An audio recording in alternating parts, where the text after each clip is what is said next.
Hi guys, welcome back. What I'm going to do today is show you how to do a tabletop floating Bobo balloon and the LED.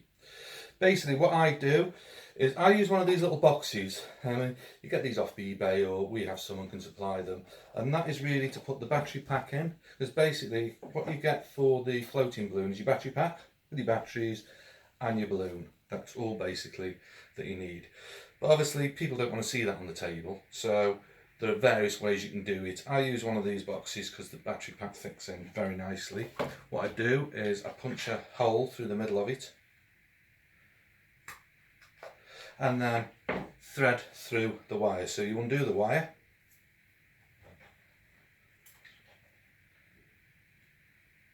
be a bit fiddly sometimes as it gets a bit mangled up, but basically once you've undone the wire, pull that through. This is a 5 metre length that we use on these, just because the tabletops, the effect is far better with the 5 metre than the 3 metre. I mean, 3 metres you can use, especially if you're using a slightly smaller balloon, but I prefer the 5 metres, and we always use the 5 metre lengths when we're doing tabletop displays. So basically, finally, I have unwound the wire.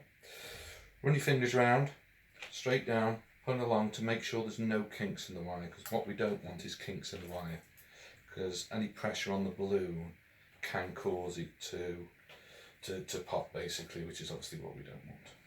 So, once we've done that, I thread the wire through there.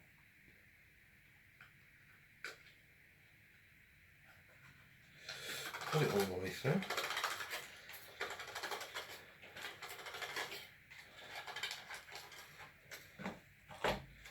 And basically it just sits on top. Right, the balloon.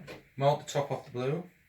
What we want is to mark it in the middle at the centre top. Basically that is your marker for where the wires cross over. Get the balloon, stretch it that way. Good pull, and then turn it the other way, same again, good pull, and once again repeat.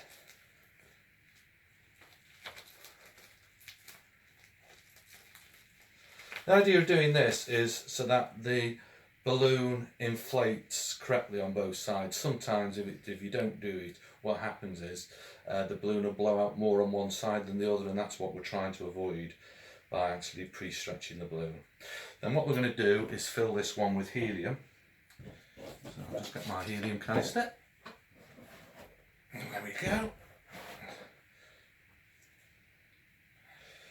Little tip, wash your hands before you start doing this. The reason being, obviously, any oils on your fingernails, on your fingers will mark the balloon. So either give your hands a good wash beforehand, or you can use the latex gloves. So what we're going to do is inflate this balloon. What we want to do is inflate this to approximately 18 to 20 inches. As you're blowing it, just feel the balloon to make sure it's not getting too tight. If it is getting tight, just basically give it a few minutes. Because what we don't want to do is expand it too quickly, which could cause it to burst on the seam. This is a very pliable and flexible material, but you can see how small it is when it starts and how big that we're actually expanding it. So what can sometimes happen is it gets too tight. Obviously helium is quite a cold gas, so it doesn't allow the balloon to expand the way it should do.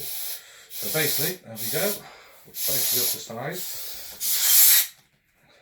And there we have the balloon. Now one thing that I want to show you is, if you look at this balloon now, you can see that it's more oval than it is round. The best thing to do is blow these balloons up beforehand and then leave them for about half an hour at room temperature, and then they will form a perfect round. An alternative trick, and this is one that we use when we go to do events and tabletops, especially where we're doing quite a few of them and we're not able to pre-do it all at work and we're doing it on site. We'll take with us a little heater like that, and basically once you've blown the balloon up, if you just hold that away from the heater, probably about 2-3 foot, and just gently roll it round like that, and within a few seconds that will form a perfectly round balloon, and it will be very pliable as well. So I'm just going to tie this one off. So again, we tie a knot in it, same as we did with the stick balloons. Pull that down, the knot.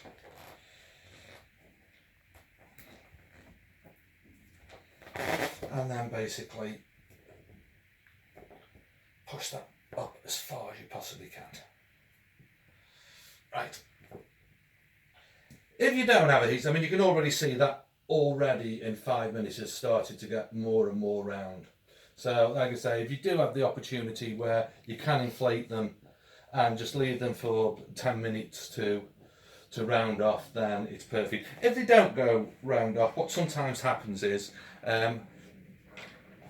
if you put the LED on and it's still oval, as that starts to go round, it just slightly disfigures it. To be honest, I'm critical because I know what it looks like and what it should look like. Most customers don't. So what we do now, balloon's inflated, it's all ready for the wires to go on. Take the wire at the end. So you want about 1 inch of wire that you run down the side of the where we tied off the balloon. Then take the other wire and then twist it round the knot that you've done 2 times. Then follow the seam with the LED all the way around the balloon, and then as you get back to the knot, again what we're going to do is we're going to twist it round the knot twice again, keeping the cable tight all the time. Now this wire goes round the balloon 3 times, so you're basically then moving it to approximately 1/3 of the distance away from the middle wire. Take it up to the top, keeping it nice and tight. Look for where you mark the balloon off for the middle and pull the wire right the way round again. Straight to the bottom, and once again what we have to do is twist the wire round the knot twice. This locks the wires in place and keeps it nice and tight.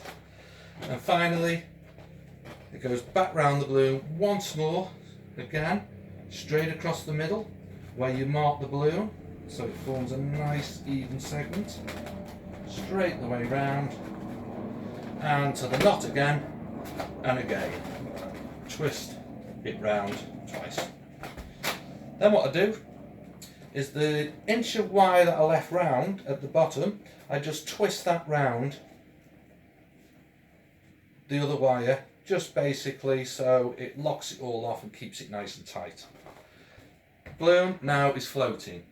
So as you can see, the height of the balloon is quite high. We've probably got about 4 foot there. If you want to, the reason I use one of these boxes, if you want to adjust the height, all you do is pull the wire through till you've got the correct height, push the wire inside the box, and basically that balloon will stay wherever you've set the height. So depending on whether you want just a tabletop or whether you're looking at balloons to go on either side of the door, you can adjust the height accordingly. If you need a bit more height, you just make the balloon a little bit smaller. Then to turn it on, we just turn it on, put those back in the box. You can decorate the box if you want to, get different coloured boxes. You can put your curling ribbon down there just to make it look a bit better, or any other sort of decoration that hangs off, because there's plenty of helium in this balloon, so it will take any sort of trailers off it, as well as the ribbons. Other thing, as you know, helium contracts. I mean, it's normally fine for if you're doing it on the day of the event, or even if you blow your balloons up the day before the event. Don't put the LEDs on till the day of the event, because obviously you want the LED balloons to be, the LEDs to be nice and tight on the balloon. But you will get a bit of contraction through the evening, so what we do is we use a sticker. It's a 30mm sticker. We put it across the wires where they all meet in the middle, and what that does, that holds it in place. So if there is a little bit of contraction, because it only needs to be about 1 mil or 2, the wires become loose and they can drop down. By putting that on, that will stop that happening. So there we have it, one tabletop balloon, which basically they look amazing in the room. So have fun, and if you need any other help, you know where we are. Thank you very much.